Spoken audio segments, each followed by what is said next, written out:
There is a name that people in Dawson Creek, British Columbia know but are afraid to say out loud. This is not a figure of speech. Residents of this small northern city, a place of 12,000 people nestled between the Rocky Mountains and the Peace River region, have told journalists that they cannot discuss certain things publicly for fear of what might happen to them. The CBC's Fifth Estate, one of Canada's most respected investigative journalism programs, spent months in this town. What they found was a community in a state of sustained terror. 14 people have been killed in Dawson Creek since 2021. 4 more have gone missing. The vast majority of those killings remain unsolved. The RCMP, Canada's national police force, deployed additional officers, conducted raids, made arrests. And for years, the violence did not stop. This is the story of what happened to one family at the center of it. It is the story of Darylyn Supernant, a 29-year-old Cree woman who disappeared on a March evening in 2023. It is the story of her cousin, Renee Didier, a 41-year-old Cree mother of 2, who went looking for answers about Darylyn, and then she was gone too. And it is the story of a town that is still waiting to understand what happened and why. Dawson Creek sits at the start of the Alaska Highway, literally Mile Zero, a designation that draws tourists and gives the city a certain romantic edge. It is the gateway to the north, the last major city before the road stretches into the Yukon and Alaska. In reality, it is a working resource town. The Peace River region around it is rich in oil and gas, in agriculture, in the quiet industries that keep northern Canada running. The population is around 12,000 people. It has a hospital, a college, a downtown strip, the kind of main street that every small Canadian city has. The same Tim Hortons, the same hardware stores, the same sense that everyone knows everyone. It has a significant Indigenous population. First Nations communities are woven into the fabric of this region going back thousands of years, and Dawson Creek sits on the traditional territories of the Cree and Danza peoples. For the families at the center of this story, it was home. It was where Darylyn Supernant raised her children and where Renee Didier was raising her 2 kids. It was supposed to be safe. And then, beginning around 2021, something changed. The killings started, and they did not stop. By the time CBC's Fifth Estate began its investigation in 2024, 11 people had been killed in Dawson Creek in roughly 3 years, and there had been no arrests. The count would climb to 14 by late 2025. To put that in perspective, Dawson Creek has a population of 12,000 people. 14 homicides in 4 years in a town that size would be catastrophic. In per capita terms, it would be among the highest homicide rates of any city in Canada for that period. The victims were mostly young. Many were connected to the drug trade. The Peace region has not been immune to the fentanyl crisis that has devastated communities across British Columbia. RCMP investigators confirmed that carfentanil, an opioid 10,000 times more potent than morphine, was being used to lace the drug supply in the area. Some of the killings may have been disguised as overdoses. Some were shootings. Some were people who simply disappeared and whose remains were found later. The RCMP brought in additional resources: the Uniform Gang Enforcement Team, major crime investigators, federal assets. But for year after year, the body count grew and the arrest count for those murders stayed at 0. Residents told the Fifth Estate they were afraid to speak publicly. They were afraid to be seen cooperating with reporters or police. The criminal networks in this small city had created a climate of fear that felt, to those living inside it, like something that should not exist in Canada. Darylyn Supernant was 29 years old in March 2023. She was Cree. She was a mother. She was part of a large extended family in the Dawson Creek area, connected to the Supernant family that had deep roots in the Peace region. The last confirmed sighting of Darylyn was March 15, 2023. Before she disappeared, those who knew her said she had been preoccupied. Specifically, she had been on her phone, speaking with a man named Tanner Murray. That detail would not be publicly known for months. Her family reported her missing. Days passed. Weeks. The months accumulated with no trace of Darylyn. The RCMP opened a missing persons investigation. Her family organized search parties. volunteers combing the bush and riverbanks in and around Dawson Creek. The kind of community effort that happens when institutions cannot find the answer.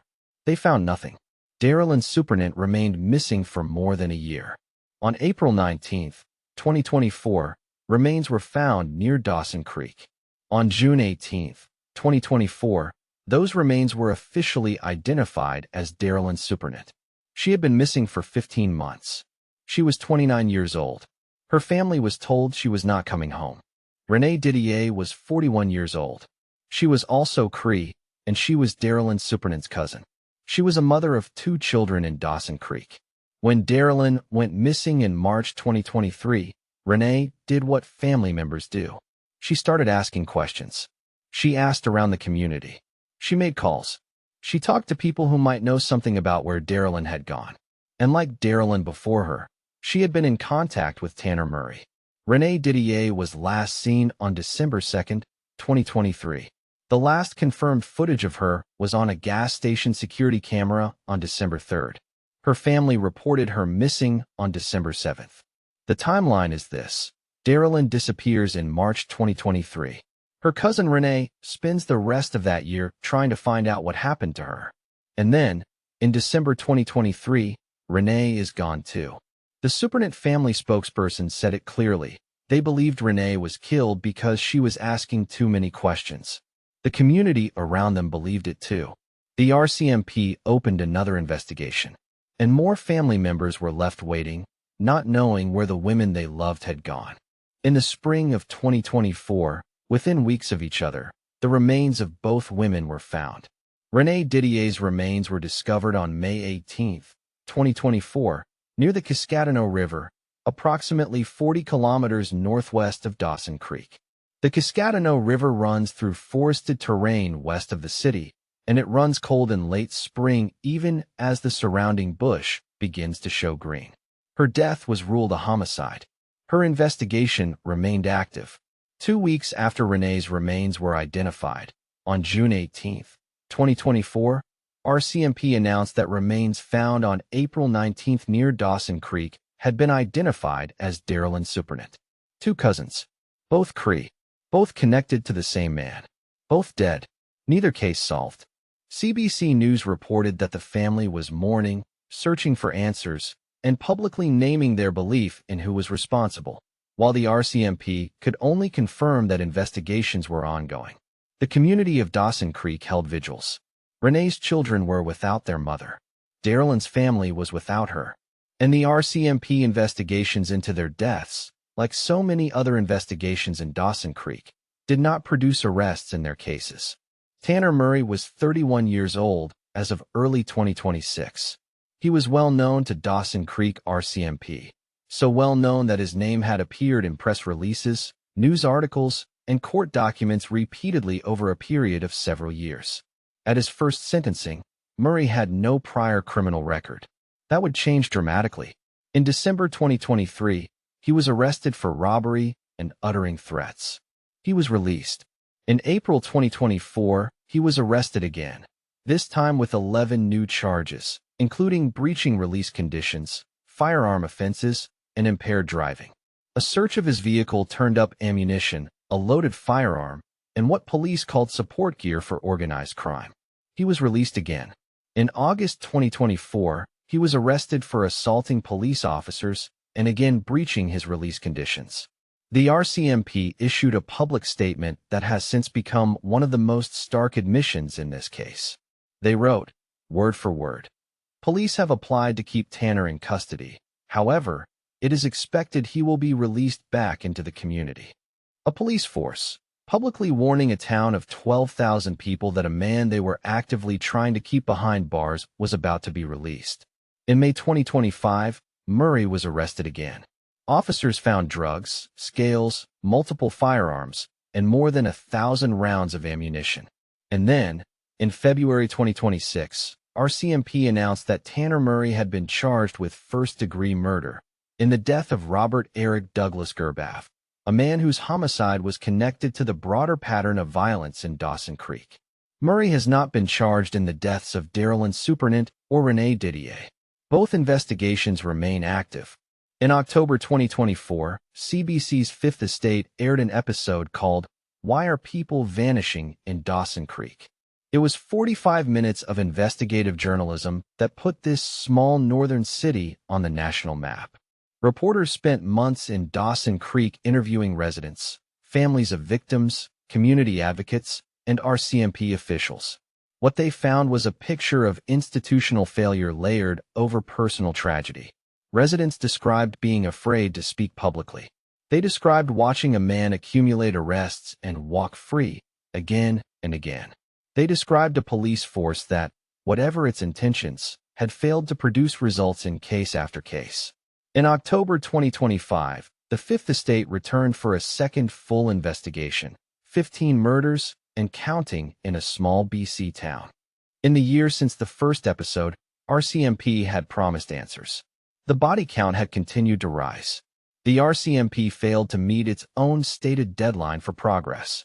The Fifth Estate documented that residents still felt besieged, that the root causes, the drug trade, the organized crime networks, the porous court system, remained unaddressed.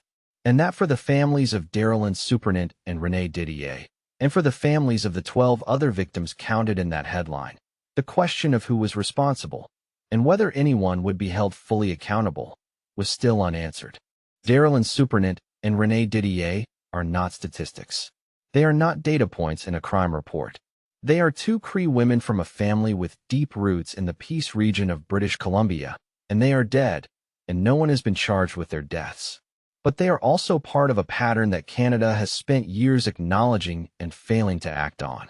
The National Inquiry into Missing and Murdered Indigenous Women and Girls, which reported in 2019, documented what Indigenous families across Canada already knew: that Indigenous women and girls go missing and are killed at vastly disproportionate rates, that their cases are treated as lower priority by law enforcement, and that the systems that are supposed to protect them have systematically failed them.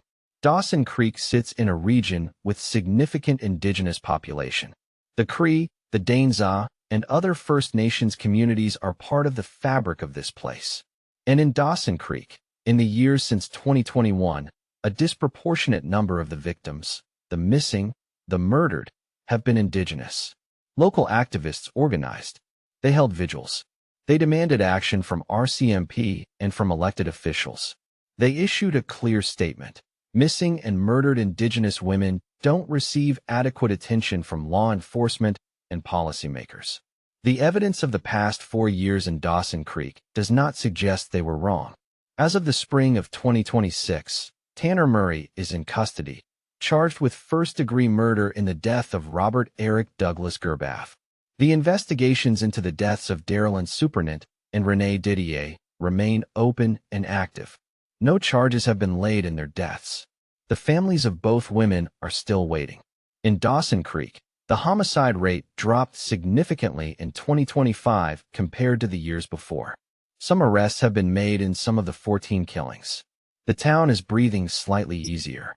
But the question that Renee Didier